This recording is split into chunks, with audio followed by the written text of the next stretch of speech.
Bienvenidos a Onda Felicidad, un podcast sobre salud, enfermedad celíaca, dietas sin gluten y restauración, dirigido por servidora Lorena Pérez. Soy periodista especializada en información en salud, técnico especialista en seguridad alimentaria, celíaca y co-creadora de Felicidad, un entorno digital sobre celiaquía que suma ya 4 premios a la labor de divulgación.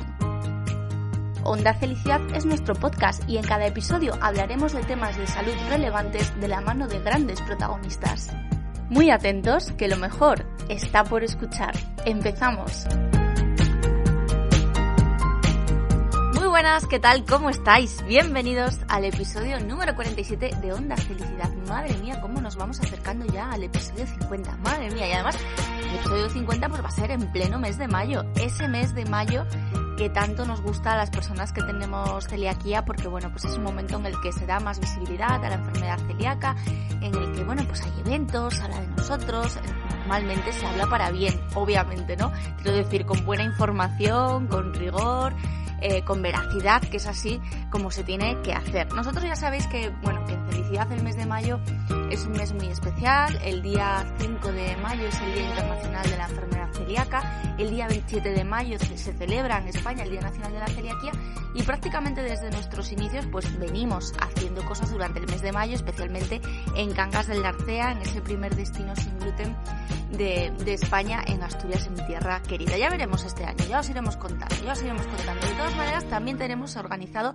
en Felicidad el primer seminario de celiaquía y dieta sin gluten para pacientes, que está abierto a todo el mundo porque es gratuito. Vamos a tener un montón de charlas, de actividades sobre la dieta sin gluten, sobre dieta sin gluten saludable, sobre aspectos psicológicos también de las enfermedades crónicas. Vamos a hablar también del etiquetado, vamos a hablar de la contaminación cruzada.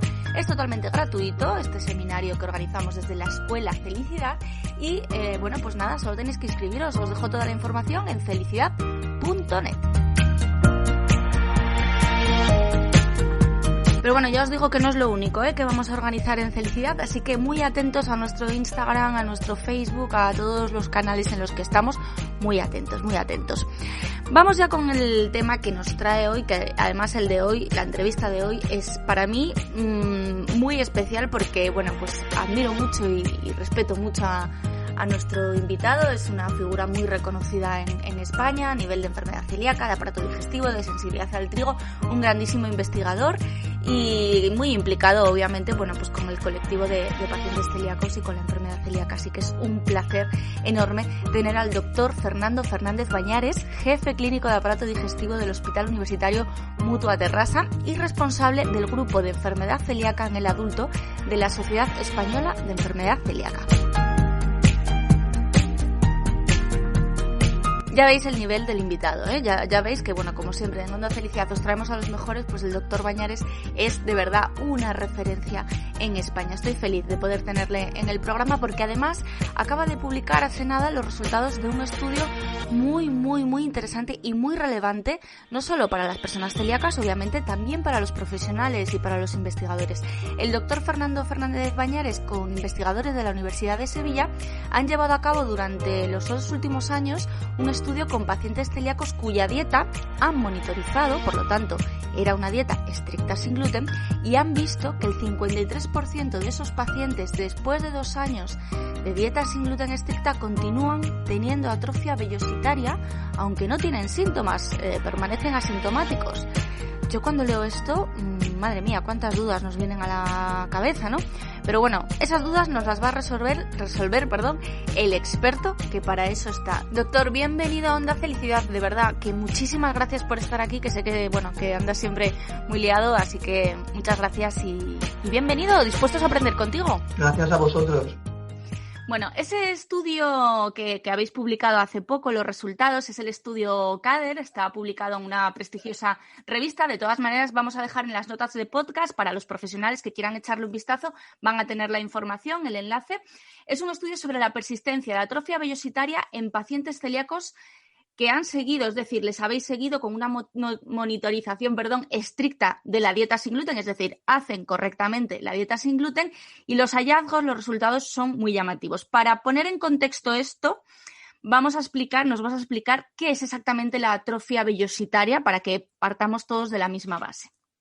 La atrofia vellositaria es la lesión típica de la enfermedad celíaca, es decir, El gluten lo que produce, después por distintos mecanismos fisiopatológicos que ahora no voy a discutir, pues acaba provocando pues una pérdida de células en el epitelio intestinal, que provoca al final pues esta atrofia de las vellosidades. El intestino hace como unas digitaciones, que son lo que llamamos vellosidades, y imaginaros por los dedos de la mano pues que estuvieran amputados pues por la base, ¿no? Pues hemos perdido toda la vellosidad y solamente nos queda pues esta pequeña porción. Esto normalmente al iniciar la dieta sin gluten pues se recupera y se normalizan con el tiempo y desaparece la atrofia de las vellosidades intestinales. Sin embargo, sí. Nosotros en este estudio, sí, ya se sabe, ¿no? Ya se sabía que había un porcentaje de pacientes, sobre todo en la edad adulta, en los cuales persistía la atrofia de vellosidades a largo plazo. Puede llegar oscila entre la literatura entre pues, yo que sé, un 10 y un 60-70%. Wow. Entonces siempre se ha atribuido o se ha pensado que la causa de todo esto era una mala adherencia a la dieta, con lo cual estábamos poniendo la culpa en el paciente y que como si el paciente fuera el culpable, ¿no? Entonces nosotros en nuestro estudio lo que hemos analizado es qué pasaba con esto cuando nosotros nos asegurábamos de que el paciente estuviera haciendo una dieta correcta. Entonces nosotros hemos hecho un estudio de 2 años, en el cual al cabo de 2 años hemos repetido la biopsia intestinal y hemos encontrado que había un 50% de pacientes en que persistía esta atrofia de vellosidades. Durante estos 2 años los pacientes cada 6 meses tenían una visita con una dietista, en las cuales se les examinaba, entre comillas, de cómo realizar una dieta sin gluten, con lo cual era una educación continuada durante los 2 años de cómo se tenía que hacer la dieta, y además pues se les preguntaba con mucho detalle en una encuesta pues si has tenido algún problema con la dieta, si alguna vez se te ha podido escapar alguna cosa, o etcétera. Estas encuestas dietéticas, pues en el casi el 70% de los pacientes fueron que los pacientes cumplían una adherencia excelente buena. Solamente había al final un 8% que podríamos considerar que había sido mala durante todo el estudio. Cuando había algunos que había sido regular, pero a lo mejor en una sola visita, pues de todas las visitas programadas durante 2 años, y la mayoría en todos los controles daban excelente bueno. Quiero decir que en principio, aparentemente, desde un punto de vista de intención de querer hacer una dieta sin gluten, la mayoría la hacían correctamente, ¿no? La sorpresa fue cuando, a pesar de todo esto, pues hubo un 50% de persistencia de atrofia de vellosidades. Entonces nosotros además en cada una de las visitas que hacíamos, que eran cada 6 meses, es decir, que se hacían, pues hubo 4 visitas, ¿no?, durante el periodo de 2 años, sí. Pues recogíamos una muestra de heces y que al final hemos analizado para ver si habían pérdidas de gluten en las heces. Sabes que esto es una determinación relativamente nueva que te permite, sí, pues de alguna manera valorar si el paciente está haciendo la dieta de una forma estricta o no. Y entonces lo que nos encontramos es que había que 2/3 de los pacientes tenían muestras positivas de péptidos de gluten en las heces durante todo este seguimiento. Mucho más de lo que nos habríamos esperado viendo el resultado de las encuestas dietéticas. Claro. Entonces, la sorpresa fue además que esto no había diferencias entre el grupo de pacientes que tenía la atrofia persistente de vellosidades y los que habían normalizado la biopsia. Un 70% más o menos en los 2 grupos tenían péptidos de gluten repetidamente positivos en las heces. Claro, los péptidos de gluten son capaces de detectar cantidades mínimas de gluten en la dieta, del orden de miligramos. Y la mayoría de los pacientes tenían esto. Entonces, al final, claro, ves que probablemente la culpa no es exactamente del paciente, es de la dieta, y que es muy difícil hacer una dieta sin gluten completamente estricta, y que puede ser, y que con mucha frecuencia, pues hay pacientes que sin quererlo, que de forma inadvertida, están consumiendo pequeñas cantidades de gluten. Esto recientemente ha salido publicado también en algún otro estudio, en un estudio americano, en pacientes que durante también un periodo de 15 días, pacientes que ya estaban haciendo una dieta sin gluten, que los habían valorado, que lo hacían bien y de forma estricta, y durante también un periodo de 15 días han recogido muestras de orina para mirar péptidos de gluten en la orina, y también se han encontrado pues que un porcentaje alto pues daban los test positivos, a pesar de que sabían que estaban dentro de un estudio, que era un estudio de corto plazo, que no era un estudio largo como el nuestro, claro, que incluso en esa situación, aún como más ideal para poder hacer la dieta estricta y que las pruebas fueran negativas, también hubo un porcentaje alto que dieron las pruebas positivas y que probablemente implicaba consumo de gluten en el orden de miligramos. Entonces, claro, como conclusión del estudio, lo que vemos es que hay probablemente un porcentaje de pacientes en que este consumo de pequeñas cantidades de gluten no impide que se normalice la mucosa intestinal a largo plazo, y que en cambio hay otros en los cuales probablemente esto dificulta que se normalice y persiste la atrofia de vellosidades. Y entonces, esto es lo que nos hace pensar que hay unos pacientes que son más sensibles que otros al gluten, ¿no? Madre mía. El resumen de todo. Qué fuerte, porque además son pacientes que, a pesar de tener esa atrofia vellositaria en un largo tiempo, en un largo plazo, son asintomáticos. Consideran que hacen la dieta bien porque encima son muy estrictos y sin embargo siguen teniendo atrofia vellositaria, que es el grado máximo de lesión, ¿no?, del intestino. En el estudio, más del 70% estaban asintomáticos a los 2 años y también un 75% habían negativizado la serología.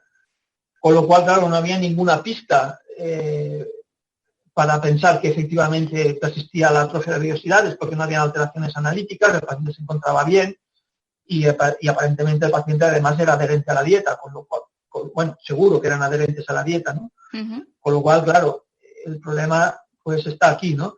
Entonces, claro, en la literatura hay algunos estudios que esto ya lo habían detectado, que había quizá diferentes sensibilidades al gluten y la necesidad de hacer dietas sin gluten ultra estrictas o solamente con productos naturales, no utilizar pues productos comerciales que puedan contener los famosos partes por millón de gluten que están permitidas, y hacer una dieta súper estricta sin gluten, pues normalmente estos pacientes acaban normalizando. También es verdad que se ha hablado de que esto es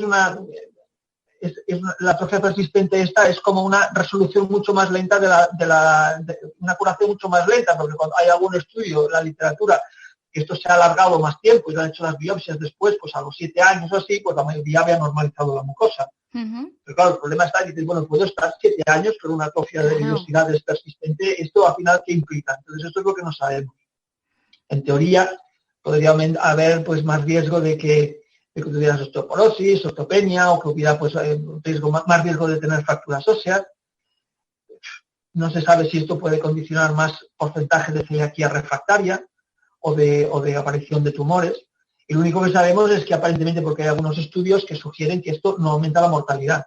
Igualmente puede ser que condicione un estado físico pues más deteriorado, claro, o a lo mejor, no sé, síntomas más inespecíficos que a lo mejor no somos capaces de determinar, ¿no? Más cansancio, más fatiga, o alteraciones en micronutrientes, o a lo mejor alteraciones de la composición corporal, no sé, es que son cosas que no lo sabemos, que se tendría que analizar, ¿no? Yo lo pienso, claro, que el futuro pasa por aquí, por intentar saber esto que hemos detectado, que pasa y que no es culpa del paciente, sino probablemente de la dieta, pues qué comporta y si es algo que verdaderamente nos tiene que preocupar, y tenemos que, por tanto, pues insistir mucho en hacer biopsias pues a los 2 años.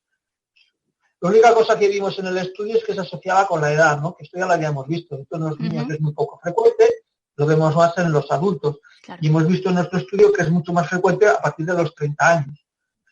Es decir, que si los pacientes que tenían menos de 30 años, pues la persistencia de atrofia era un 30%, y en los mayores de 30 años casi era del 70%. Con lo cual, aparentemente dirías que un paciente de 30 o 40 años, que al cabo de 2 años, yo diría hoy en día que se tendría que hacer una biopsia intestinal para saber si está con atrofia o no, y ver luego si tienes que hacer alguna cosa más. Pero hasta qué punto eso es importante de diagnosticar o de ver, etcétera, pues no lo sabemos, porque no sabemos exactamente qué consecuencias clínicas pues tiene, ¿no? Jolín, lo que está claro es que el estudio es tan importante que supone quizás en un plazo de tiempo medio revisar un poco los protocolos, por ejemplo, para el seguimiento de la dieta sin gluten en los pacientes. Es decir, una vez que los anticuerpos que nos diagnostican, los anticuerpos empiezan a bajar, los síntomas empiezan a remitir, pues en principio no se repiten biopsias a no ser que se vea algo raro, ¿no? Entonces, claro, esto plantearía la necesidad de tener que hacerlas aunque el paciente se encuentre bien. Sí. En las guías europeas de celiaquía que salieron ahora en el 2019, publicadas, recomendaban hacer una biopsia de seguimiento en adultos a partir de los 40 años, cuando la presentación clínica había sido pues muy grave, ¿no? Cuando había habido muchos síntomas y había habido un cuadro de malabsorción importante en el diagnóstico. Nosotros vemos que esto tendría que, al menos en nuestro estudio, que tendría que adelantarse una década más, y además que no dependía de la presentación al inicio, que de hecho nuestros pacientes, entre los que había atrofia y los que no tenían atrofia persistente, pues no hubo diferencias en la forma de presentación clínica ni en la duración de los síntomas, y aparentemente eso tampoco tendría por qué ser así, ¿no? Normalmente también sabemos que, por ejemplo, en los niños la forma de presentación clínica es mucho más severa o más grave que en los adultos, y en cambio esto no, en los niños pues no lo vemos, es un porcentaje muy pequeñito los niños que tienen persistencia atrofia. Y no tiene nada que ver, esto es un problema más del adulto. Claro.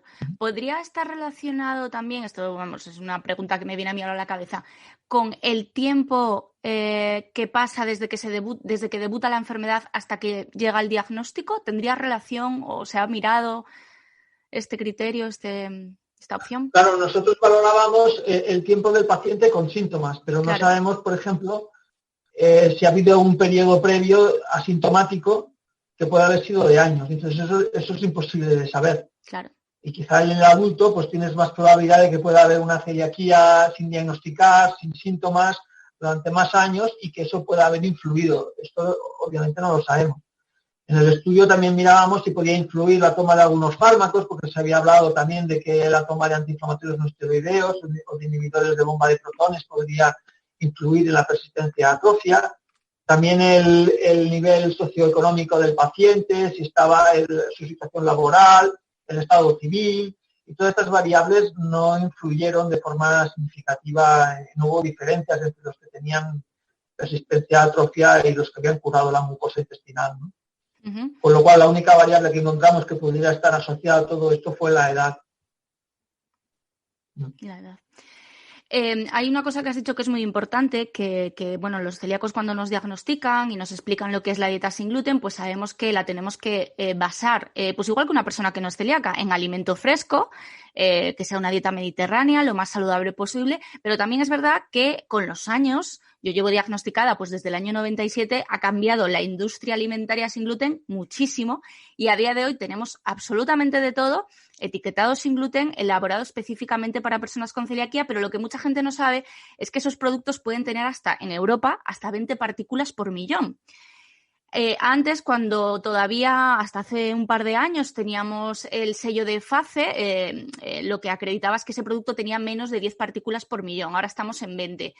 ¿Serían productos que en determinadas personas que tienen pues esa sensibilidad un poco mayor, sería mejor no consumir, lo que decías antes, una dieta ultra estricta basada en alimentos frescos?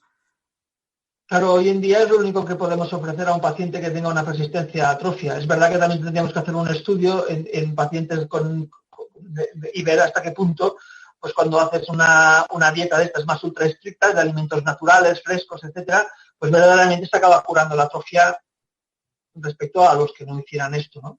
Esto es un estudio que se tiene que hacer, pero efectivamente, al menos en la literatura, en la literatura se ha utilizado más en pacientes que tenían síntomas, es decir, que se habían diagnosticado una celiaquía refractaria tipo 1 y que en algunos de estos pacientes, es decir, que celiaquía refractaria tipo 1 quiere decir que tú tienes una enfermedad celíaca, pero que a pesar de la dieta sin gluten persistes con síntomas importantes, y que tu celiaquía pues no mejora y no se cura. Se descarta una celiaquía refractaria tipo 2, que es la que puede tener un potencial maligno, que puede ser como un linfoma intestinal, y entonces pues en estas pues normalmente lo que se hace en las tipo 1 es acabar dando tratamientos incluso con corticoides, ¿no?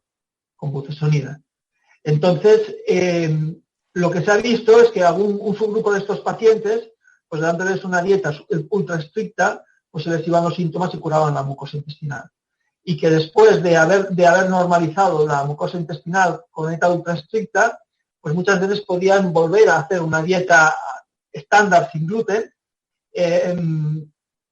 y ya no volvían a tener, no volvía a aparecer la atrofia. Es decir, como si hubiera roto un círculo vicioso que estaba por ahí al hacer la dieta ultra estricta durante una temporada larga, y luego ya volvías a poder hacer la dieta normal, estándar, sin gluten, ¿no?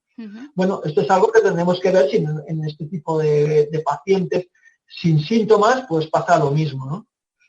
Sí. Claro, porque entiendo que la diferencia entre, bueno, pues los resultados que vosotros habéis visto en este estudio de pacientes que siguen teniendo atrofia vellosidad 2 años después del diagnóstico con dieta sin gluten estricta, la diferencia entre una persona que tiene esas características y una celiaquía refractaria serían los síntomas, ¿no? Exactamente. Claro. Exactamente. En nuestro estudio había un porcentaje pequeño, un 20 o un 25% que mantenían síntomas, pero eran síntomas muy inespecíficos, síntomas como de colon irritable. A veces después de un celíaco, a veces le pueden quedar síntomas como de intestino irritable, ¿no?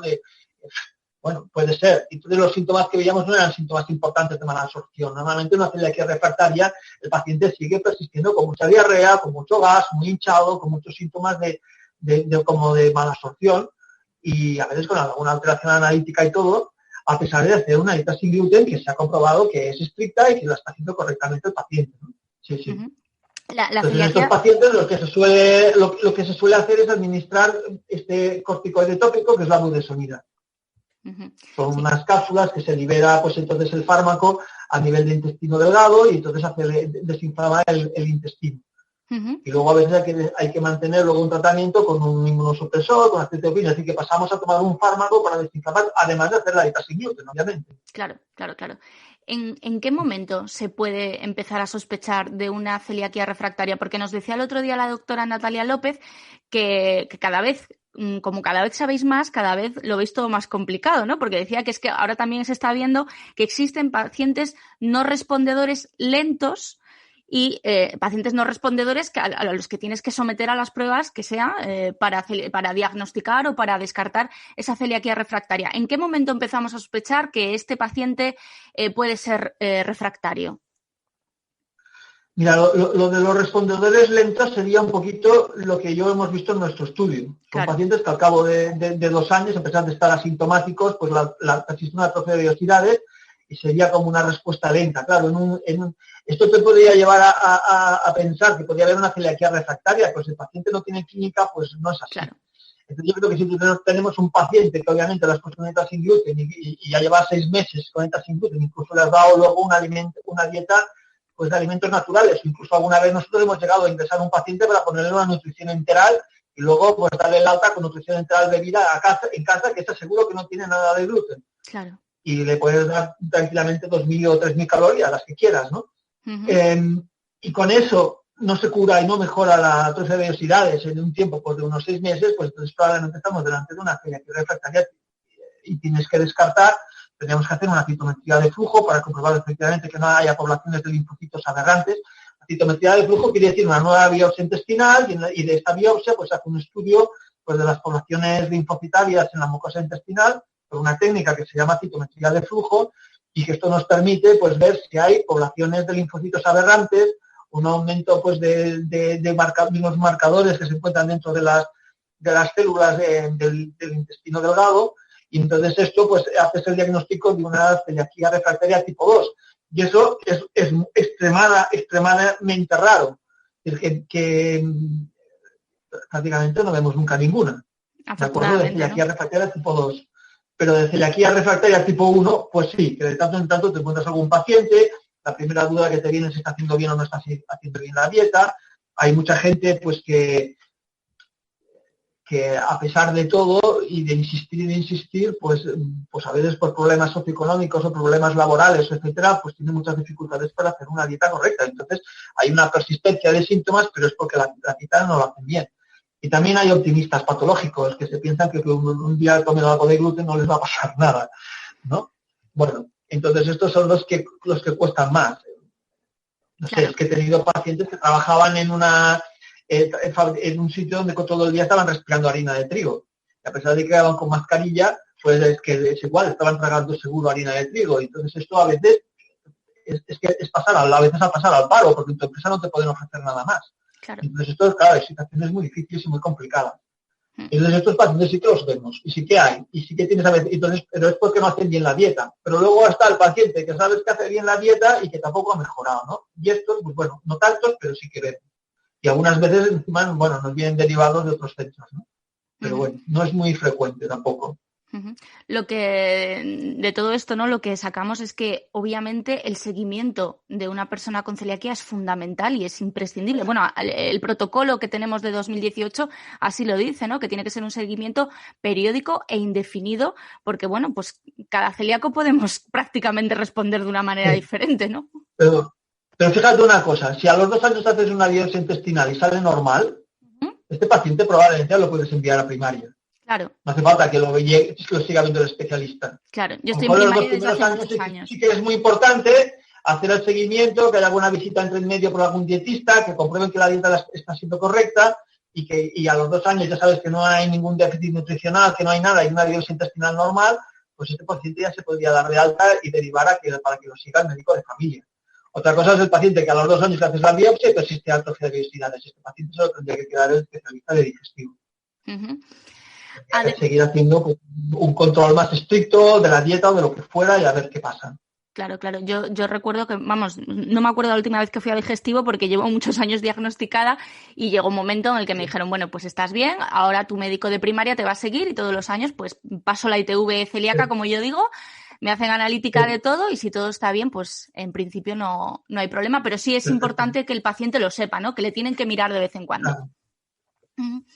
La atrofia vellositaria es una lesión muy típica de enfermedad celíaca, pero no es exclusiva. De ahí la importancia de que se hagan todas las pruebas y que sea el médico que viendo todas las pruebas en su conjunto decida si hay un diagnóstico de enfermedad celíaca, porque tenemos pacientes, gente que nos escribe y tal y nos dice, no, es que a mí directamente no me han hecho genética o no me han hecho o no tengo sintomatología, pero como tengo atrofia me han diagnosticado y no han visto otras pruebas. Entonces, ¿cómo es el proceso de manera muy general para hacer un buen diagnóstico, que no es fácil, de enfermedad celíaca?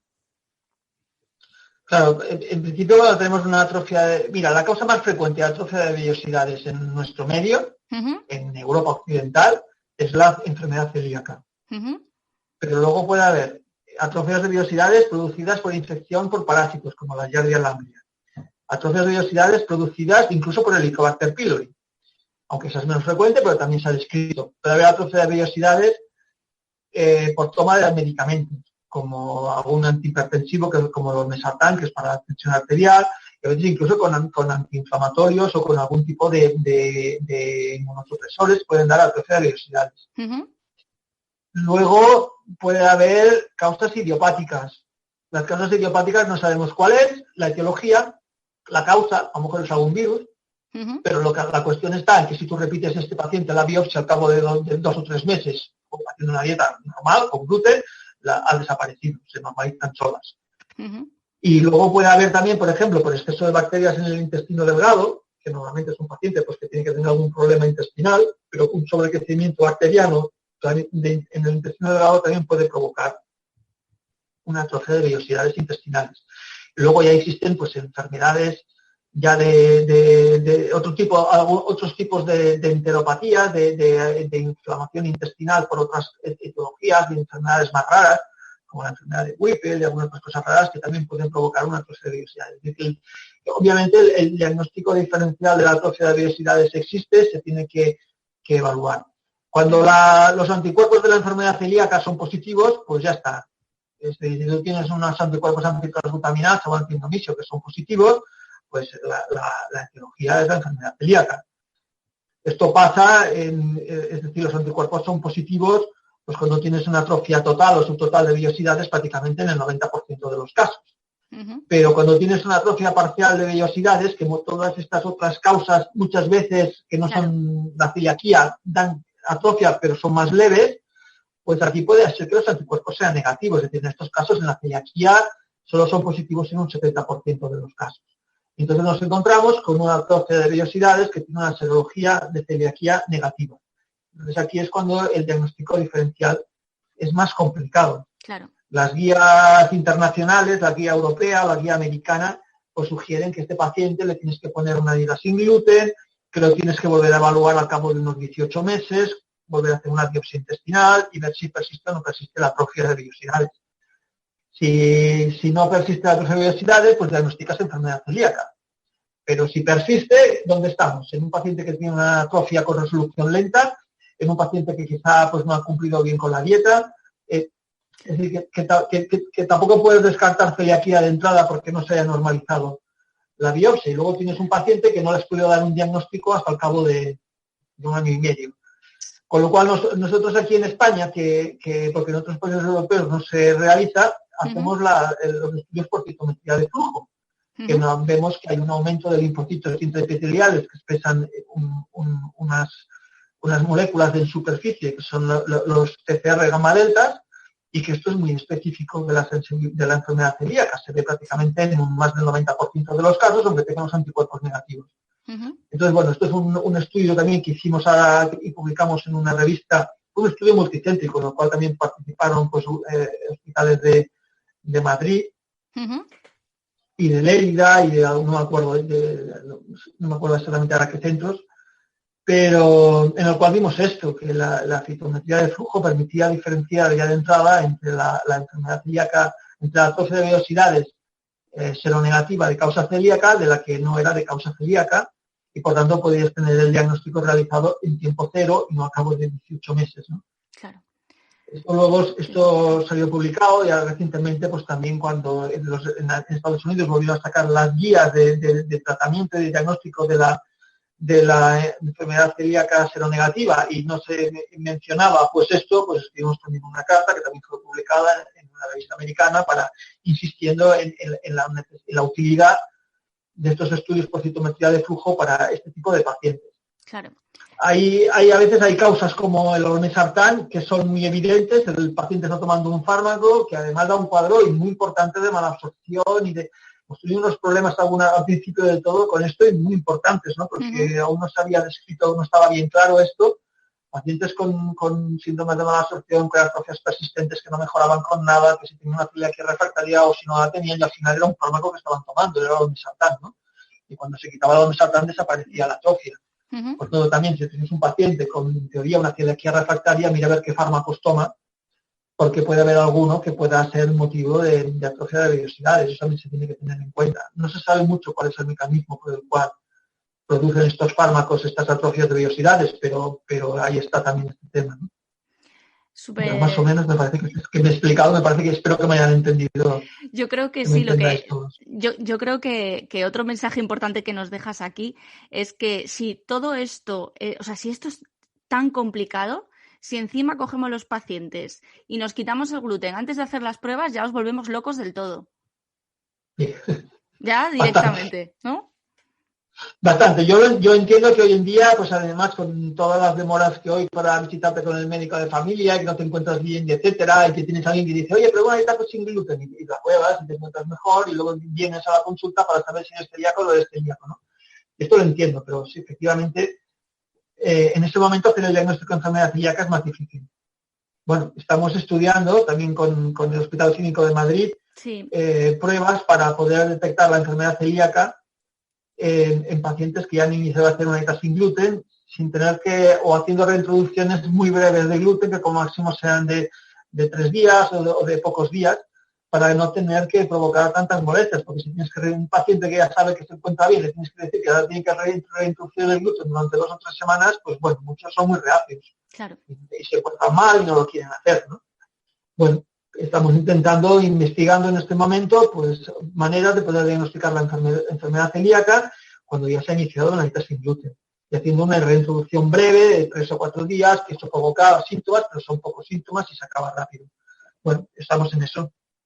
Tenemos resultados bastante prometedores. Sí, estuvimos con la doctora Núñez en el clínico justo antes de que nos encerraran el año pasado y nos estuvo contando que bueno, que estabais muy contentos con el estudio, con los avances y bueno, que ojalá pronto pues podamos saber más y que eso es bueno, pues que se aplique, porque hay mucha gente que por desesperación se quita el gluten y además es que luego te dicen, yo como sin gluten estoy mejor, no quiero saber si soy celíaca o si no lo soy.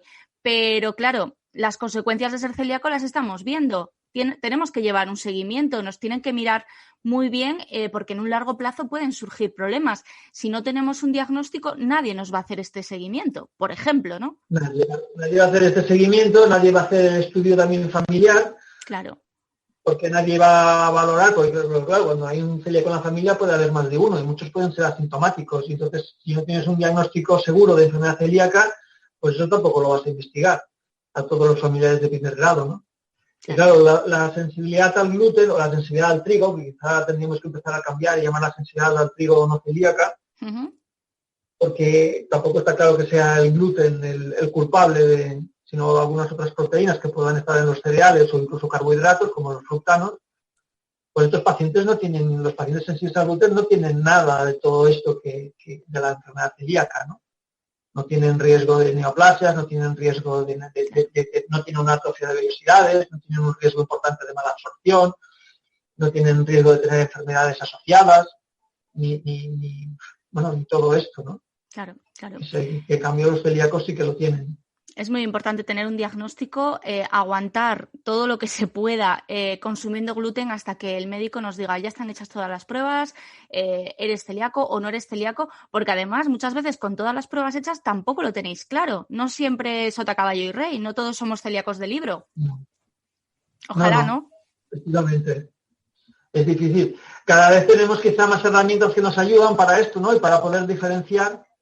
Y yo pienso que lo de la citometría de flujo es un cambio muy, muy relevante, muy importante, que estamos haciendo esfuerzos para que se vaya extendiendo por otros países europeos, pero sobre todo a nivel de España, que es donde lo hemos, donde pues Garbiñe Roy en Madrid ya que el Garbiñe lo descubrió hace años y lo publicó y etcétera, pero que no se había extendido y que ahora estamos haciendo un esfuerzo para que se extienda a la mayoría de los hospitales españoles, porque todavía hay muchos hospitales dentro de toda la geografía nacional, pues que que además dedicados incluso a la enfermedad celíaca, pues que no están realizando estas pruebas, ¿no? Y pues esto, bueno, pienso que tiene, y en la guía del ministerio ¿no? Sale como una de las cosas importantes, uno de los hitos importantes que se ha de conseguir, que se pueda extender esto a la mayoría de los hospitales españoles, ¿no? Y ahí estamos haciendo este esfuerzo. Totalmente. Esfuerzo de ver que se hace igual en todos los centros, de poder estandarizar la técnica, de ver que mis resultados aquí son iguales que los de Conchita Núñez en Madrid o con los de Extremadura, porque al final hemos hecho estudios comparativos y ves que hay lo mismo. Y bueno, a lo mejor tenemos distintos puntos de corte, pero eso lo único que hace que varíe, pues que a lo mejor yo primo más la sensibilidad y en otros sitios priman más la especificidad de la prueba. Entonces esto, pero que al final más o menos los resultados son muy parecidos, con lo cual la técnica pienso que es fácilmente estandarizable y se puede utilizar en prácticamente todos los hospitales de segundo o de tercer nivel, pues podrían disponer perfectamente de esta prueba, porque todos disponen de citómetros de flujo, claro, para estudio de linfomas, para estudio de otras enfermedades, ¿no? Con lo cual pues estaría al abasto de la mayoría de los hospitales. Para que nos quede claro, porque habrá gente que dice, pues a mí me han diagnosticado sin citometría de flujo. Es una prueba que se prescribe en determinados casos, cuando hay dudas, ¿no? Cuando el paciente no tiene las pruebas claras, claro, cuando se analiza eso, ¿no? Cuando no tiene las cosas claras, fundamentalmente. Si tú tienes ya de entrada unos anticuerpos de la celiaquía claramente positivos y tienes una atrofia de vellosidades, pues ahí en este paciente ya está, es celíaco y ya está. El problema es que la enfermedad celíaca algunas veces se pone el ejemplo de un puzzle, ¿no? Han de coincidir todas las piezas para al final decir, vale, eres celíaco. Tenemos la genética, tenemos la serología, tenemos, bueno, la clínica es lo primero, ¿no? La clínica, luego la serología, luego la genética, luego la histología, y luego por último la respuesta a una dieta sin gluten. Como a veces pues resulta, puede haber serología negativa, puede haber pacientes que la genética no es la típica, puede haber genéticas que implican un riesgo mucho más bajo de ser celíaco, pero que no lo descartan. Puede haber celíacos con genética negativa también, sobre todo además si son, yo que sé, de otras razas, o si son africanos o marroquíes, etcétera. A veces la genética puede cambiar. Claro. Luego tienes pacientes que la biopsia pues ha salido artefactada, que no te pueden valorar bien si hay una atrofia o no hay una atrofia, que a lo mejor está mal cortada y que no, o a veces, pues bueno, pues no te ha dado un resultado definitivo, también a veces pasa, y es dudosa, ¿no? Y luego, por último, pues sabemos que la respuesta de la dieta sin gluten es específica, que hay muchos pacientes, incluso con síndrome de intestino irritable, que de entrada pueden mejorar con la dieta sin gluten, y probablemente esto que cuando tú quitas todos los cereales de la dieta que contienen gluten, estás disminuyendo mucho la ingesta de fructanos. Entonces son pacientes que están mejorando quitarles carbohidratos que fermentan en el intestino, con las bacterias intestinales y se produce gas. Vale. En todo esto, pues a veces las cosas, por lo que te digo, pues fallan distintos temas. Entonces es cuando la citometría te puede dar una información adicional que puede ser muy importante para ayudarte a tener este diagnóstico. Muy, muy importante, porque además es eso, hay que tener un diagnóstico, nos lo tiene que dar el médico, que nos pasa a veces que dicen, no, yo me he puesto a dieta porque tengo un primo que resulta que tal y cual, y es que soy celíaco. Además que nos lo contáis siempre los profesionales, las personas que se autodiagnostican no hacen la dieta correctamente, con lo cual tampoco están haciendo nada por su salud realmente. Y además, a veces dices, bueno, es que tengo mi hermano, mi primo que son celíacos y yo he respondido a dieta sin gluten, por tanto seré celíaco. Bueno, pues sí, puede ser. Pero también es verdad que muchas veces son sensibles al gluten, que no son celíacos. Claro. Y no sé muy bien si al final veremos en futuro pues que puede haber alguna relación o alguna asociación entre sensibilidad al gluten no celíaca y enfermedad celíaca, porque es verdad que a nivel familiar te encuentras muchas veces pues que tienes dentro de una familia, hay algunos que son claramente celíacos y luego hay otros que son sensibles al gluten, sensibles al trigo y no son celíacos. Pero claro, todos van bien con una dieta sin gluten, ¿no? Uh-huh. Con lo cual, el que tú te encuentres mejor con una dieta sin gluten, aunque tengas familia de primer grado celíaca, no quiere decir nada, a lo mejor no eres celíaco. Claro, claro. Muy importante, sí. Ese es un tema que también, y ya te voy dejando, que ya te estoy robando mucho tiempo, es un tema que preocupa mucho a la gente, ¿no? Dicen, es que han diagnosticado a alguien en mi familia, ¿cuál es el seguimiento que se hace a los familiares de primer grado? ¿Hacemos genética y a partir de ahí, pues los que son negativos descartamos y solo seguimos a los que tienen genética compatible con enfermedad celíaca? ¿Cómo se suele hacer en la práctica? Hombre, lo que hacemos es mirar cuál es la genética del caso índice, ¿no? Del paciente diagnosticado de celiaquía en casa. Imaginemos que es de Q2.5 positivo. Uh-huh. Pues vamos a valorar si los familiares de primer grado son portadores de este de Q2.5 positivo. Si no son portadores, pues en principio no tienen riesgo de tener enfermedad celíaca, por tanto no hay que hacerles ningún seguimiento. Uh-huh. En cambio, si son portadores, habrá en ese momento, podríamos incluso hacer una biopsia intestinal en el adulto, en el niño quizá no, pero en el adulto, pero hacer una biopsia intestinal para ver que efectivamente no hay una atrofia de vellosidades con serología negativa, ¿no? En ese momento, y si todo es normal, tiene una analítica normal, los anticuerpos son negativos, y a lo mejor no hemos hecho la biopsia intestinal, pero el paciente está completamente asintomático, o hemos hecho una biopsia intestinal y no tiene atrofia de vellosidades, bueno, pues a lo mejor tendríamos que ir repitiendo una analítica pues cada 5 años, pues con anticuerpos de enfermedad celíaca, porque aunque tú no lo tengas en ese momento, claro, tienes esta predisposición, puede ser que lo desarrolles en un futuro.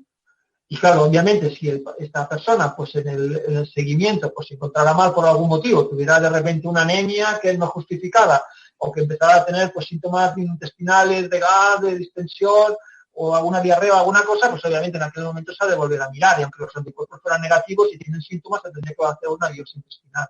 Claro. Sí, pero si la genética es negativa, pues eso está descartado ya, ¿no? Claro, o sea, hay que hacer seguimiento a aquellos que tienen una genética compatible con enfermedad celíaca, pues eso, a través de la misma genética que el caso índice. Exacto, ¿no? Exacto. Sí. Y también pasa lo mismo con otros grupos de riesgo, como puede ser un hipotiroidismo de Hashimoto, una diabetes tipo 1. ¿También hay que hacer esos anticuerpos de celiaquía cada X tiempo para ver si debuta? Idealmente, lo ideal sería también determinar la genética, porque estamos en lo mismo. Claro. Si el paciente no es ni de Q2.5 ni de Q8, claro, pues probablemente el riesgo de ser celíaco es bajísimo y no hace falta hacer nada. Si tiene un DQ2.5 positivo, pues bueno, se podría ir haciendo también cuando le hagan la crítica de 6 años, pues volverle a pedir unos anticuerpos de enfermedad celíaca. Al menos a lo mejor una vez cada 2 años, pues hacer unos anticuerpos de enfermedad celíaca en estos pacientes, no estaría de más. Aquí en Cataluña habíamos pensado, incluso habíamos intentado, pues que en la historia clínica de los pacientes que, por ejemplo, tienen una enfermedad autoinmune, sí, pues que al médico de familia se le encendiera una luz o se le encendiera un aviso, ¿no? de que cada X le tiene que pedir una anticuerpos de enfermedad celíaca. Y si no estaban pedidos, a menos se los tiene que pedir ya de forma basal. En los grupos de riesgo, claro, pues que vieran porque lo que es muy importante es la búsqueda activa de casos, ¿no? Porque son estos casos que a veces muchas veces tienen pocos síntomas claro. y que no se detectan a no ser que el médico de familia pues haga el cribado y les pida los anticuerpos de la enfermedad celíaca. Y si tú tienes un paciente con una enfermedad autoinmune que tiene una genética compatible, pues además estos análisis se tendrían que ir repitiendo, pues yo que no sé exactamente, cada 2 o 3 años, porque eso sí que desde luego no se sabe. Uh-huh. Pero por prudencia yo diría que no está de más pues añadir a la analítica que te van a hacer para el control de la diabetes, pues cada 3 años unos anticuerpos de una diabetes mellitus tipo 1, una tipo autoinmune, sí. No las tipo 2. Uh-huh. Claro, pues seguimos sí. teniendo un infradiagnóstico de enfermedad celíaca muy elevado. Quizás, pues eso, escarbando un poquito más en esos grupos de riesgo y haciendo unos anticuerpos que se puedan hacer desde primaria y que tampoco son súper costosos, pues quizás, bueno, pues sacaríamos celíacos que tienen pocos síntomas de ahí, ¿no? Y se tendría que sacar de ser muy concienzudo en mirarlo pues en todos los grupos de riesgo, no solo los familiares de primer grado, sino también obviamente pues todas las enfermedades autoinmunes, las anemias sin diagnosticar, yo qué sé, es que chicas jovencitas con anemias que se atribuyen a hipermenstruación o a alteraciones menstruales, pues hay un montón y luego un porcentaje de estas son celíacas. Claro. Claro. Y la anemia no es por la menstruación o es un factor más añadido, ¿no? Pero y aquí ya es la causa principal. Claro. Entonces, claro, si tienes una anemia persistente en una persona, es igual que sea joven, pues se tendría que hacer unos anticuerpos de enfermedad celíaca, eso está claro. Sí, sí. Lo que y queda entonces claro... son los médicos de familia los que lo tienen que hacer. Claro. Lo que es muy importante es eso, es que los médicos de familia, bueno, pues estén actualizados porque la enfermedad celíaca ha cambiado mucho con los años. Ha pasado de ser quizás, o todos pensábamos que pues era algo que da diarrea, sobre todo en niños, y de repente hay manifestaciones de todo tipo porque es una enfermedad sistémica y hay que elevar más la sospecha, ¿no? En consulta. Claro. Eso es así. Pero fundamentalmente es el médico de familia el que tiene que hacer esta búsqueda dirigida de pacientes. No tenemos que esperar nosotros a que nos venga un paciente que tenga síntomas. Lo hemos de buscar. Lo hemos de buscar donde sabemos dónde están. ¿Y dónde están? Pues en los grupos de riesgo. Y también, pues a veces, pacientes diagnosticados de colon irritable y no tienen una serología de enfermedad celíaca hecha, ¿no? Y eso también es un fallo. Porque muchos de estos pues puede ser que sean celíacos, muchos no, algunos, ¿no? Pero puede ser que haya celiaquía ahí. Por un 3, un 5% de los pacientes con síntomas de síndrome de intestino irritable son celíacos. No está mal, porque además el síndrome de colon irritable, de intestino irritable, es muy común. Y podemos encontrar también, es decir, personas que están etiquetadas como síndrome de intestino irritable con una serología negativa y que por esa serología negativa se ha descartado la enfermedad celíaca, pero como decías antes, cuando hay mucha sintomatología hay que seguir descartando correctamente, ¿no? Claro, si tú tienes un paciente con síntomas que parecen funcionales, entre comillas, sí, porque a lo mejor no se ha hecho un estudio correcto y los síntomas pueden ser parecidos a los que veríamos en un síndrome de intestino irritable, porque la celiaquía se puede confundir, ¿no? En cuanto a su forma de manifestación digestiva, en cuanto pues, a diarreas esporádicas, dolor abdominal, hinchazón, gases. Y en estos pacientes, a pesar de si los síntomas son muy persistentes, pues tendríamos que hacer también un estudio genético si los anticuerpos son negativos. Uh-huh. Y si la genética es positiva, hacer una biopsia intestinal. Y entonces en ese momento puedes descartar la enfermedad celíaca completamente. Pero es que si además resulta que este paciente pues le has descartado correctamente una enfermedad celíaca, uh-huh. Pues hombre, hoy en día pues al menos les estamos administrando una dieta sin gluten, porque puede ser que sean sensibles al gluten. Claro. ¿De acuerdo?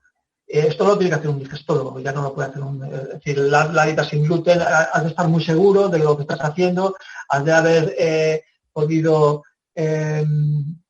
descartar perfectamente que no haya una enfermedad celíaca, que no haya una parasitosis, que no haya ninguna otra causa que justifique los síntomas del paciente. Y entonces, como último, pues pruebas una dieta sin gluten, pero también has de ser has de saber mucho valorar luego la respuesta. Porque si no vamos a acabar con toda la población con dieta sin gluten, tampoco es tratar esto. Sí, nos lo decía, creo que era el doctor Montoro que nos decía que hay mucho infradiagnóstico, pero también se está viendo que hay diagnóstico erróneo bastante, ¿no? Porque como ahora hay tanta celiaquía y todo el mundo habla de celíacos y del gluten y de tal, claro, hay que hilar muy fino para hacer un diagnóstico correcto. Son muchas pruebas, a veces no es fácil. El paciente tiene que poner por su parte para seguir consumiendo gluten, pero claro, los profesionales a veces dais muchas vueltas hasta llegar a la conclusión. Y a mí me pasa que me vienen pues segundas opiniones y que uno de mis trabajos fundamentales es desmontar diagnósticos previos de enfermedad celíaca. Jolín. Es decir, vienes a pedir las pruebas, ves que el diagnóstico no está bien fundamentado, que faltaban pruebas, que faltaban cosas. A lo mejor le pido que me traiga la biopsia previa inicial que le habían hecho en nuestro centro, me traen el bloque de parafina con la biopsia, la hago mirar con mi patólogo y mi patólogo dice, mira, es que no hay atrofia de vellosidades. Inicialmente estaba diagnosticada de atrofia de vellosidades, pero eso lo mira un patólogo experto, pues no hay, porque para poder diagnosticar una atrofia de vellosidades has de ser un patólogo que cada año veas 50 atrofias de vellosidades, con lo cual pues puedes, ¿verdad?, tener la suficiente precisión para poder diagnosticarla, ¿no? Entonces, a veces hay muchos errores diagnósticos. Y luego, además, también muchas veces no es culpa del patólogo, es culpa del médico, incluso a veces el especialista, que delante de una lesión sin atrofia, una lesión tipo MAX1, pues simplemente porque tenía una genética positiva, pues le ha puesto una enfermedad, le ha puesto una dieta sin gluten, y ahora ya está, celiaquía. Y muchas veces tenemos que reintroducir el gluten. Claro. Sí que es verdad que esto, por ejemplo, lo del aumento de los linfocitos gamma deltas por citometría de flujo persiste aumentado en el tiempo, en casi en el 90% de los pacientes celíacos, y que también es una cosa que nos permite pues darnos una pista en cuanto a que pueda ser celíaco. Es decir, si yo me viene un paciente diagnosticado de celíaca y en dieta sin gluten, sin reintroducir gluten, le vuelvo a hacer una biopsia y persiste un patrón linfocitario propio de la enfermedad celíaca, pues probablemente el diagnóstico era correcto y es una celiaquía. Pero bueno, esto siempre también es un problema, ¿no? Cuando no está bien, el diagnóstico de entrada no está basado en lo adecuado, pues también es difícil en este momento. Es decir, el paciente te viene a ver la segunda opinión y dices, bueno, ya a ver por dónde empezamos, ¿no? Qué difícil. Bueno, doctor Bañares, yo creo que lo hemos repasado todo. Enhorabuena por ese estudio y de verdad que muchísimas gracias, porque no es el primer estudio que haces, ni el segundo ni el tercero. Son muchos años dedicados a la investigación en enfermedad celíaca y creo que los pacientes pues debemos valorarlo, reconocerlo y apoyar la investigación que falta hace, ¿no? Gracias, sí, es verdad. Pues no sé si nos queda algún tema por tocar. Yo creo que hemos repasado un poquito todo. El estudio lo dejaremos colgado en la web para que los profesionales que quieran echarle un vistazo lo puedan ver. También colgaremos la entrevista con la doctora Núñez, donde nos explicaba ese estudio que estáis llevando a cabo entre el Clínico y Mutua Terrassa. Y nada, que ha sido de verdad un auténtico placer. Te explicas como un libro abierto, da gusto escucharte. Y nada, que muchísimas gracias por todo y quedan ahí esos mensajes tan importantes. Consumir gluten hasta que el médico nos lo retira, hacer todas las pruebas y ese seguimiento. Gracias a vosotros. Un abrazo, muchísimas gracias, cuídate. Igualmente, un abrazo a todos. Nos cuidamos, sí. Hasta aquí el episodio de hoy. Volvemos en breve con los mejores invitados para seguir hablando sobre salud, bienestar y enfermedad celíaca. Si te gusta nuestro trabajo, no olvides suscribirte al programa en tu plataforma de podcast habitual. Y si nos regalas estrellitas y una reseña, te lo agradeceremos eternamente. Nos puedes escuchar también en Radio Narcea. Además, a través de nuestras redes sociales accederás a contenidos estupendos, la Escuela Felicidad, la app de restaurantes con opciones sin gluten Felicidad y la web felicidad.net. Mil gracias por escuchar Onda Felicidad y hasta el próximo episodio.